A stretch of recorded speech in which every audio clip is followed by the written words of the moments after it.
I'm Barbara Peters. Welcome to this episode of the Criminal Calendar. We have a really distinguished author with us today, Laura Lippman. Hi, Laura. Hey, Barbara. And I went to her website today, which I recommend you all do, lauralippman.com, oddly enough, and discovered that she started this book tour with, describe it to me because it's so interesting. I started on the day that my book was published. The first event was at 5 a.m. at a bookstore that's about 3 years old, an independent store opened by two sisters who chose a historic old pharmacy opposite the rail station in a commuter town, what's now a commuter town, about an hour out of Washington, in a little town in Maryland that hugs the Potomac River. And I had met them at a gathering of booksellers, and they had told me about the bookstore. And they told me they opened at 5 in the morning because they, I guess, did a marketing study and found out that every day 700 people pass through that train station en route to Washington between the hours of 5 and 7:30. And they saw that that was a great audience for them. And I said, you know what? If you're there every day at 5 a.m., I can be there one day at 5 a.m. I'll do a signing at the bookstore if you'd like that. So that's how it came about. But you then went on to, what did you say, you had 4 events? And I then drove back into Baltimore, which is about an hour and a half away, and I went to the coffee house where I write every morning in my neighborhood, and the local mystery bookseller in Baltimore sold books there at the coffee house, and the people who see me write and my neighbors and friends came in. Then at midday, my sister works at the Barnes & Noble College store at Johns Hopkins University. There was an event at her store, and then I came home, got on the train, went to Philadelphia, and appeared at the Philadelphia Library with the author Lionel Shriver. So I went 4 a.m. to midnight on the day the book was launched, and so it's hard to, after that, I figured every day would be easier.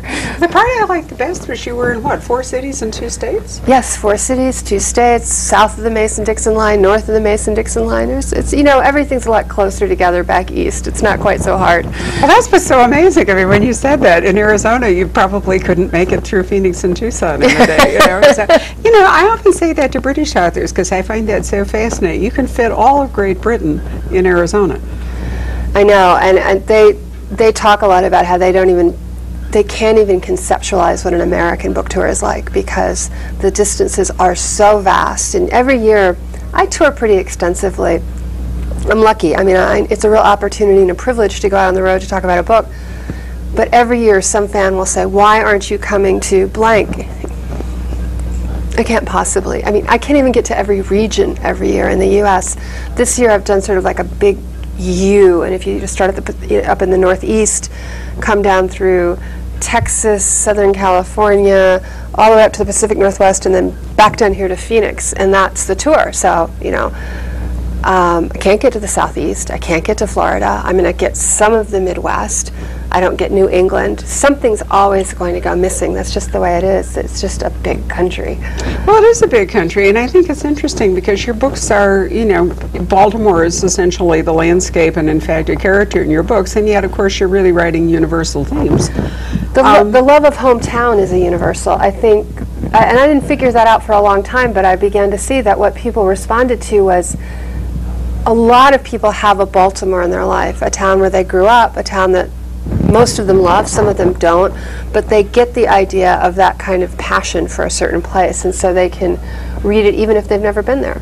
And so when you are moving around the country, it's an opportunity to, acquaint people with Baltimore and at the same time the reason that was on my mind is that a comment from a bookseller in Seattle talking about the books that Poison Pen Press publishes, and he said, why is it you keep picking books to publish that are so regional?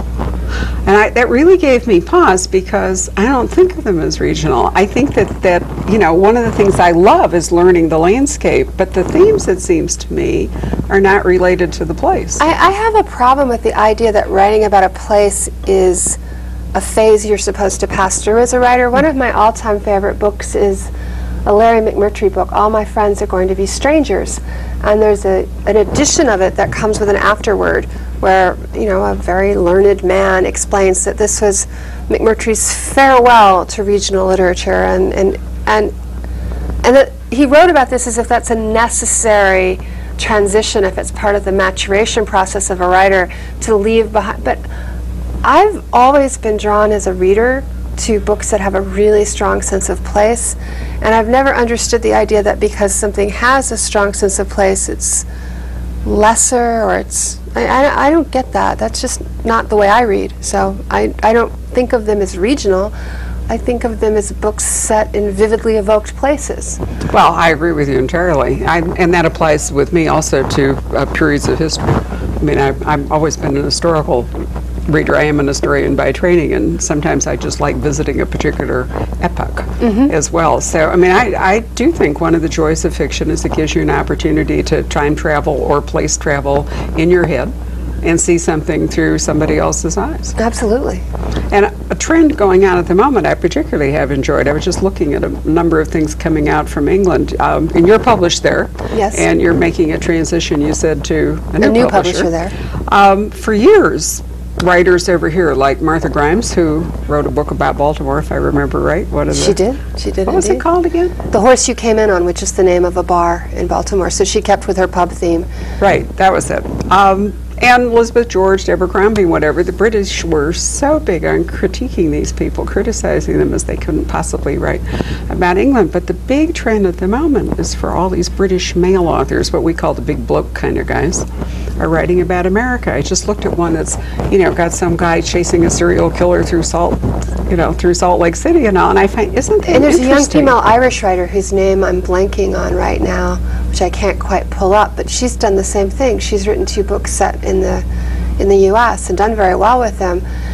John Connolly, who's Irish, has been doing the Charlie Parker books out of Maine for almost 10 years now. I think those are quite good. I'm a big fan of John as a writer, as a person. And what's interesting to me is I never catch John's ear being off.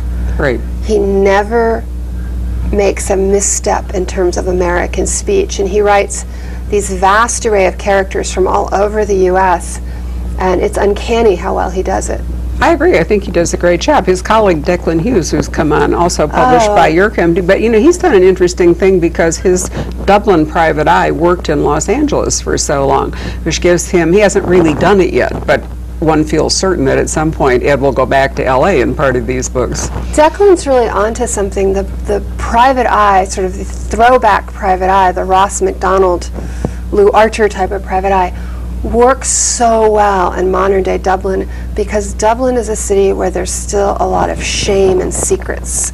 There's still, when you see, the whole story of the Magdalene sisters only came to light in the past couple of decades, and other scandals in Dublin have been much slower to come to the surface. In the United States, I think this is really a problem for crime writers. The United States is increasingly a shame-free zone.